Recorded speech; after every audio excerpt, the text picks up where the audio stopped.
Como todos ustedes saben, el mundo se encuentra en una crisis económica. Estamos enfrentando en estos momentos una de las peores crisis que hemos visto en las últimas décadas. Y como ustedes saben, hay un conflicto entre Rusia, Ucrania y la OTAN. Creo que todos los salvadoreños estamos conscientes de ese conflicto que está afectando la economía mundial. Pero, si ustedes recuerdan, unos días antes que eso, ya estábamos en una crisis mundial, que era la crisis de la inflación y de la cadena de suministros. Ya pocos recuerdan que el año 2021 fue el año con la mayor inflación en décadas. Estamos hablando de inflación mundial. Todos estos problemas que estamos hablando son problemas mundiales, no son problemas de El Salvador, no son problemas ni siquiera de la región centroamericana o de Latinoamérica o del hemisferio occidental, sino que han sido problemas del mundo. Y que nosotros, pues, por ser parte del mundo, no estamos exentos de ellos. Ningún país ha estado exento de estos golpes. La única diferencia ha sido cómo estos países han reaccionado a los golpes. Y para eso es esta cadena. No es únicamente para contar qué es lo que está pasando, que mucha de la gente ya lo conoce, sino para ponerlo en perspectiva, qué es importante y cuáles son las acciones inmediatas y las acciones a futuro que vamos a tomar para enfrentar esta tercera crisis. La diapositiva anterior. A todo eso se le suma el conflicto de Rusia, Ucrania y la OTAN. Y eso viene a montarse sobre las demás crisis. Independientemente de que no hubiera habido conflicto, ya había crisis. Pero lo que hace este conflicto es agravar la crisis. Y luego, un conflicto de por sí trae crisis. Por ejemplo, cuando Estados Unidos invadió Irak, hubo una subida en los precios del petróleo porque se quemaron los pozos petroleros. Pero ese era una crisis únicamente derivada del conflicto. Es decir, todo conflicto trae una crisis intrínseca. Si hay un país que bombardea a otro país, pues ese país, la producción de ese país se detiene. Hay una crisis intrínseca al conflicto. Pero en ese momento no hubo sanciones. Entonces solo existió la crisis derivada del conflicto per se. Ahora no, ahora sí hubo sanciones contra Rusia. Entonces viene la crisis no solo derivada del conflicto per se, sino derivada de las sanciones impuestas a una potencia mundial. Y el día de anteayer, el presidente Biden, el presidente de Estados Unidos, dijo de que iba a prohibir la importación de petróleo ruso, lo cual es una sanción. Se la separo de las sanciones porque en las otras miles, son creo que 3,000 sanciones las que se pusieron a Rusia, es la cantidad más grande, 5,000. 5,000 sanciones es la cantidad más grande de sanciones impuestas a algún país en la historia. Se le pusieron 5,000 sanciones, pero esas 5,000 sanciones, la mayoría de países de Europa no quisieron acompañar la sanción 5,001, que era la de poner una prohibición de la importación de petróleo y gas, porque como dijo el primer ministro alemán, si cortamos el ingreso de petróleo y gas de ruso, en 2 días nuestros trenes ya no van a caminar. Y entonces Europa no quiso acompañarlo, pero Estados Unidos las impuso, por eso las separó de las sanciones, porque la sanción ya es una sanción directamente a un producto que está directamente en la cadena de suministros. Como está ahí el trigo, el mayor exportador de todo el mundo es Rusia, de trigo. Y tanto el conflicto como las sanciones golpean directamente al mayor exportador de trigo. Pero para postre, el quinto mayor exportador de trigo del mundo es Ucrania, que pues, por supuesto ahorita su exportación ha de estar en un mínimo, si acaso. Si acaso están produciendo y si acaso no sobra para el consumo interno. Y además no sale, la exportación se debe ido casi a cero. Y en el caso del maíz, que está menos afectado, es porque Ucrania es el cuarto mayor productor de maíz del mundo. Pero en el caso del trigo, tanto el primero como el quinto están en guerra. Ojo, que todo esto ya veníamos de las otras crisis que se han ido montando. Que Rusia es el segundo mayor exportador de petróleo del mundo. Hasta ahí se ve grave, pero es todavía peor. El presidente de Estados Unidos, Joe Biden, llamó el día de ayer, ya vamos a ver esa noticia, y es que el conflicto directamente solo afecta al segundo mayor exportador de petróleo del mundo. Pero el problema es que los líderes de Arabia Saudita y de Emiratos Árabes Unidos no quieren tomarle la llamada al presidente de Estados Unidos. Entonces, eso saca de la ecuación de poder incrementar la producción al primer exportador de petróleo del mundo, que es Arabia Saudita, y básicamente no quiere hablar con Estados Unidos, y ellos mismos lo están diciendo. Rusia, que es el segundo, y el quinto, que es Emiratos Árabes Unidos.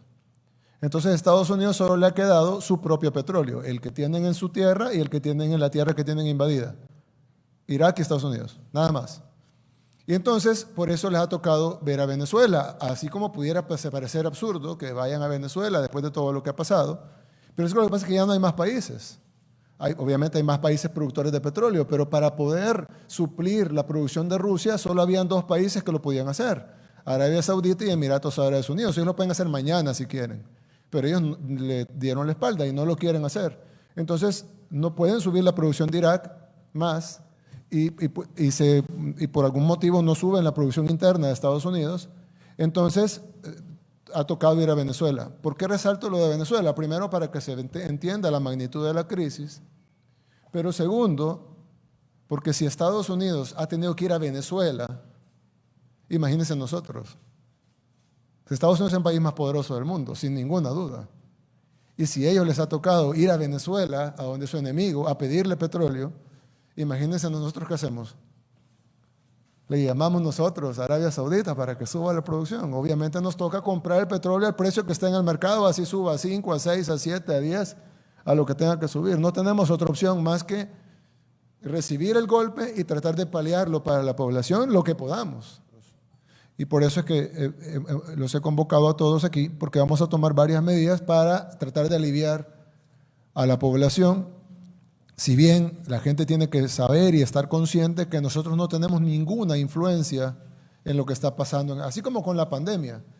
Nosotros no creamos el virus, no se dispersó en El Salvador. Lo único que podemos hacer fue luchar contra él. Es igual acá. Igual la inflación mundial, igual la crisis de cadena de suministros, no está pasando en El Salvador, está pasando en el mundo. Y ahora igual, nosotros no estamos en guerra, no tenemos nada que ver con esa guerra. Sin embargo, esa guerra la vamos a pagar también nosotros. ¿Por qué? Porque así son las reglas mundiales. Y las decisiones de los países poderosos las pagan todos, incluyendo, por supuesto, los países no poderosos.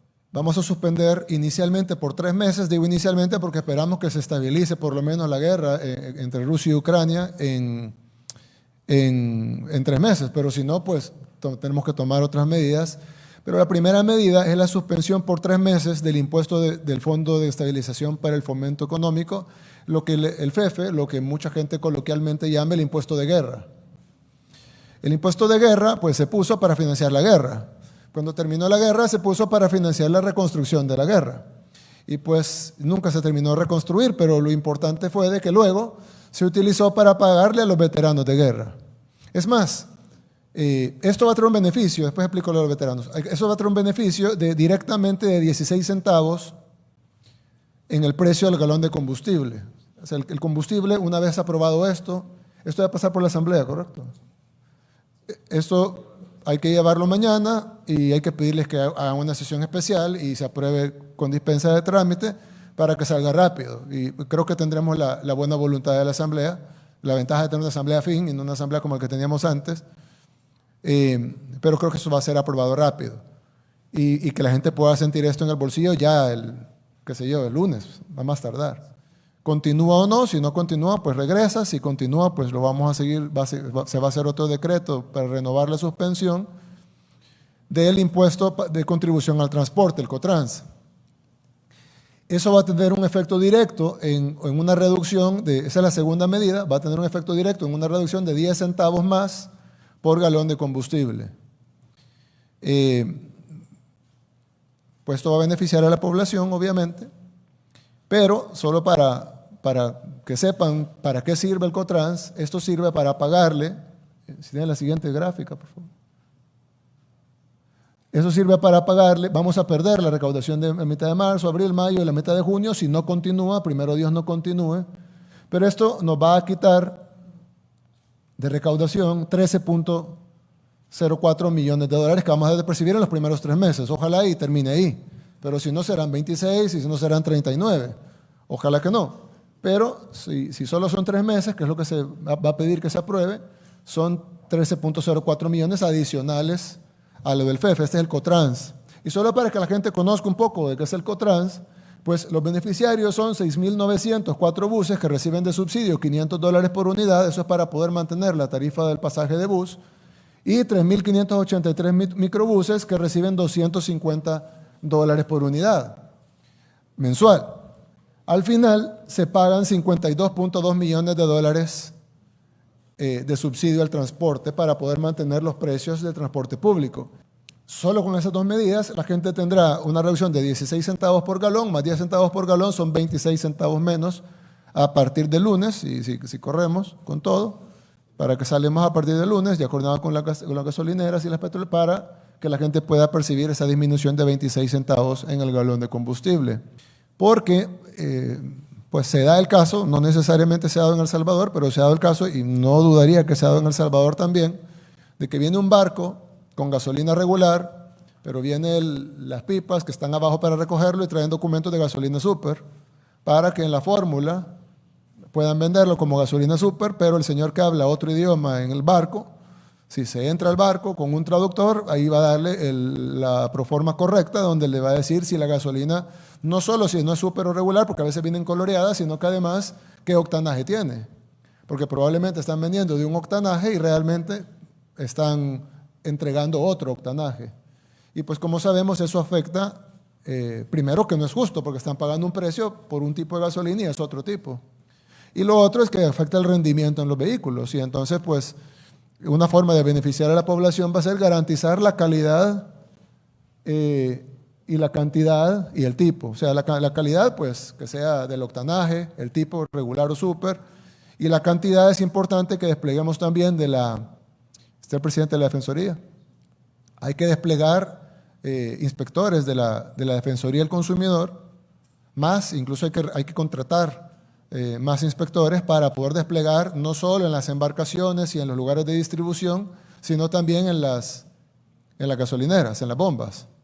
La cuarta es que vamos a enviar una ley de sanciones para abusos al comercio de productos derivados de los hidrocarburos. Esto incluye, por supuesto, el gas propano también, pero también los combustibles, el diésel, la gasolina y la gasolina regular y la super.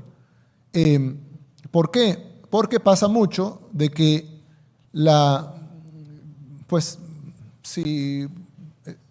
por decir algo, si el beneficio del robo es de $1 millón al mes y nuestra multa es de $5,000, pues mejor pagan la multa. Entonces necesitamos que las sanciones sean mayores, tanto económicas como penales. Porque entonces, si yo me voy a ir a la cárcel, entonces mejor no me robo la gasolina, pues. Porque de nada me va a servir ganarme $1 millón, estoy en la cárcel. Entonces la gente lo va a pensar 25 veces antes de robar gasolina. Entonces vamos a enviar una ley, esa es la medida número 4, vamos a enviar a la Asamblea Legislativa para la aprobación de una nueva ley que nos dé más herramientas, tanto al Ministerio de Hacienda como a la Dirección de Hidrocarburos, como a la Defensoría del Consumidor y otras instituciones que ya voy a mencionar en las otras medidas, para poder parar los abusos en el comercio de los derivados de los hidrocarburos. Como todos ustedes saben, el gas tiene un subsidio que siempre ha estado, un subsidio tradicional, pero mucha gente no se ha dado cuenta o no le ha puesto atención realmente a cuánto estamos pagando los salvadoreños por el gas. Tiene la gráfica del subsidio, la gráfica donde están todos los subsidios. Bien, ahí está. Nosotros, el precio del mercado, ahí está de 35 libras, pero ese es raro. La gente compra el de 25 libras, es el más común, que es el segundo. Igual ahí están los 4. Pero la gente compra más comúnmente el de 25 libras. El precio que debería tener en el mercado, este precio nadie lo está pagando en El Salvador, pero es el precio que teóricamente debería tener, de acuerdo a los cálculos de los precios internacionales y la fórmula, es de 15 a 33 por el cilindro de 25 libras. Pero nosotros aprobamos un subsidio general. Este subsidio no se le hizo mucha publicidad, pero se aprobó un subsidio general en septiembre del año pasado, valga la redundancia porque dije general, pero para todos. Es decir, no está focalizado, no es específico, está para todos. Cualquier persona que va y compra un tambo, el tambo de 25 libras le costará 11, 13. Actualmente, ahorita, en marzo, con todos los incrementos, la inflación, la guerra, pandemia, etc. Con todo cuesta 11, 13. Y eso lo paga el consumidor general, que es el 40% de la población. 4 de cada 10 salvadoreños pagan $11.13 por el cilindro de 25 libras. Pero el 60% de la población, que son 1 millón y pico de hogares, tienen un subsidio adicional de $8.04, que está incrementado, no era así antes, y entonces solo pagan $3.09 por el cilindro de 25 libras. Pagarían 94 centavos por el de 20 libras y $0, porque no les podemos dar vuelto, por el de 10 libras. Eso es ya. Mañana usted va a comprar un cilindro de gas. Si tiene los dos subsidios, que es el 60% de la población, le costará $0 el de 10 libras, o sea, se lo rellenan gratis, se lo cambian gratis, pues el tambo vacío con el lleno. 94 centavos el de 20 libras, y $3.09 el de 25 y $7.46 el de 35. Pero si solo tiene un subsidio, es decir, si no tiene el subsidio tradicional que la gente más conoce, pues entonces los precios son de $4.61 el de 10 libras, perdón, sí, correcto, el de $4.61 el de 10 libras, de $8.98 el de 20 libras y de $11.13 el de 25 libras. Y bueno, $15.50 el de 35 libras, que casi nadie lo compra. Otra cosa que vamos a hacer, la medida 7, es que necesitamos también de la Dirección de Hidrocarburos más inspectores para el gas propano. Ahí no es el tema de la calidad, básicamente todos los gas propanos son iguales, pero sí hay denuncias de la gente que dice no me vienen las 25 libras. La gente no tiene cómo medirlo, pero lo que hacen es que dicen me duró menos. Eso es difícil de probar, pero lo que sí podemos hacer es salir con inspectores y medir los tambos. Lo otro es que, según me explicaban, la técnica que usamos nosotros para medir es que pesamos el tambo y le descontamos el peso del hierro y pues lo demás es gas. El problema es que si al tambo le ponen un poquito más de hierro abajo, pues puede pesar 2 libras más o 3 libras más y eso le quitaría el 10% de la cantidad de gas, que equivale al 10% de dinero. Entonces, pero así como se miden las llantas con presión, hay aparatos para medir el gas licuado con presión. Entonces, compremos los aparatos que sean necesarios, despleguemos a los inspectores desde ya, aunque sea pesando, luego cuando vengan los aparatos con los aparatos y luego cuando entren las sanciones con las sanciones, para que sepan que no digan, voy a pagar una multa, sí, pero va a ser altísima y probablemente voy a ir a la cárcel también. Hay un tema que afecta mucho a la población, yo lo he visto muchas denuncias en redes sociales, donde la gente se queja de que le están cobrando más por el pasaje. El pasaje son 20 centavos, es el precio aprobado al pasaje de bus.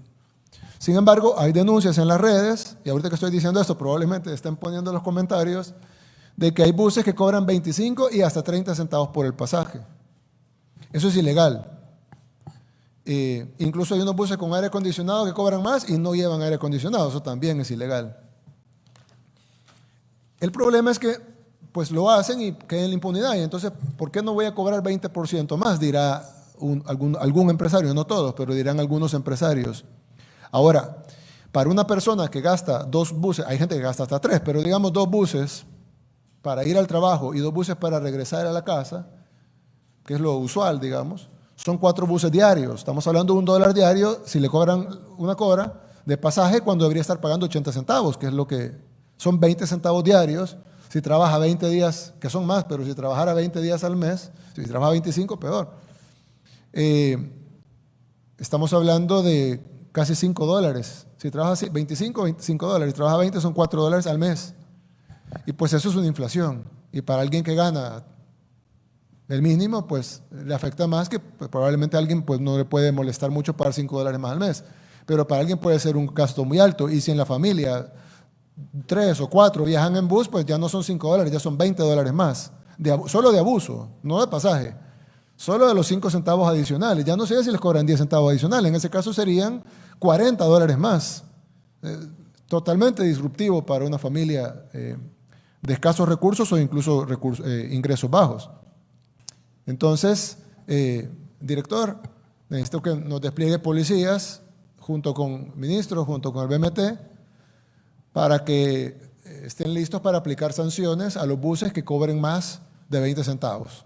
o que no estén cumpliendo con las razones por las cuales cobran más. Pues si es interdepartamental, obviamente, pero también tiene su pliego tarifario. ¿Está el presidente CEL? Daniel, sí. Lo que hablamos, CEL tiene que incrementar su producción de lo que no tiene derivado del petróleo, de lo que no tiene nada que ver con el precio del petróleo, hidroeléctrico, geotérmico. Y vamos a renovar o a renegociar, mejor dicho, los contratos con las distribuidoras eléctricas, a manera de que se consuma en nuestro país y se distribuya más energía que no está derivada de los hidrocarburos. La medida número 10 realmente son 20 medidas en una. Vamos a quitarle aranceles a 20 productos durante un año. Alguien va a decir, la primera es que le vamos a quitar el arancel, es lo que algunos conocen como DAI, o para explicarlo mejor es el impuesto de importación o el impuesto de internamiento, que es básicamente lo que se paga por traer un producto de otro país a El Salvador. Entonces vamos a quitar el impuesto completo, que en algunos casos es del 40%, es alto, algunos 35%, pero son altos pues en muchos casos, y eso afecta el precio final, porque si yo traigo aceite y pago, ¿qué paga el aceite? ¿30%? ¿40%? ¿35%? Pues hay que sumarle el costo del aceite más el 35%. Al quitarlo, pues obviamente puede bajar el precio del aceite, debería de bajar el precio del aceite, o al menos entrar más competencia y pues que baje un poco, ¿no? Sembrar y pagar un 40% o un 30% más por el fertilizante a pagar menos. Y eso ayuda a poder cosechar más barato, pues. O cosechar más, claro, con el mismo dinero. Vamos a aplicarlo al frijol negro, obviamente al rojo, que es el que más consume el salvadoreño, a los dos, a la harina de maíz,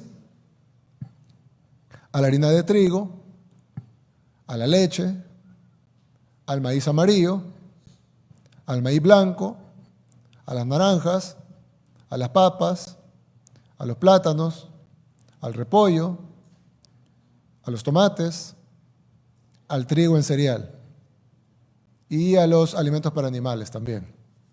Entonces todo esto no va a tener arancel, no vamos a cobrar nada de impuesto de importación por traerlos al país. Eso va a ayudar en dos cosas.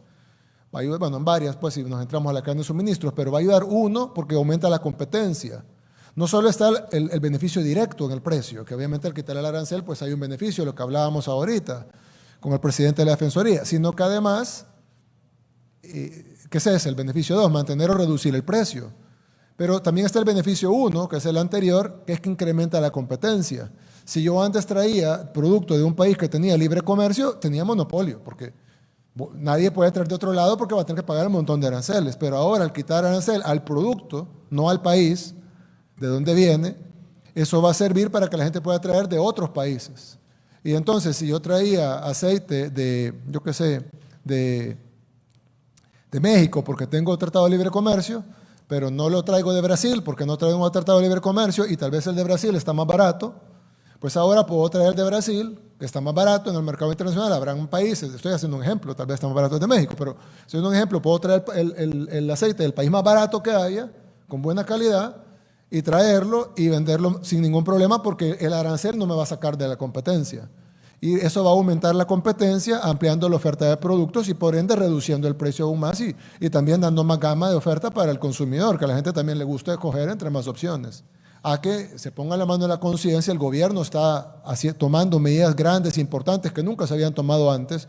Así habíamos pasado varias crisis y jamás se habían tomado medidas así. Sin embargo, el gobierno está tomando medidas importantes para aliviar a la población y aliviar a que los salvadoreños no sientan los efectos o sientan menos los efectos de estas crisis mundiales. De la misma manera, la empresa privada tiene que hacer su parte. Primero, no abusando, creo que eso es lo mínimo que pudieran hacer. Segundo, trasladando estos beneficios a sus consumidores, a sus clientes que los prefieren, que los escogen. Y además, incluso las buenas empresas, incluso sacrificando un poco sus márgenes de ganancia en momentos de crisis. Muchas gracias a todos los televidentes por habernos visto esta noche y tomarse el tiempo de ver esta cadena nacional. Que Dios los bendiga a todos, a sus familias y a nuestro hermoso país, El Salvador. Buenas noches. Desde el Salón de Honor de Casa Presidencial, Este fue un mensaje a la nación del señor presidente de la República de El Salvador, Nayib Bukele.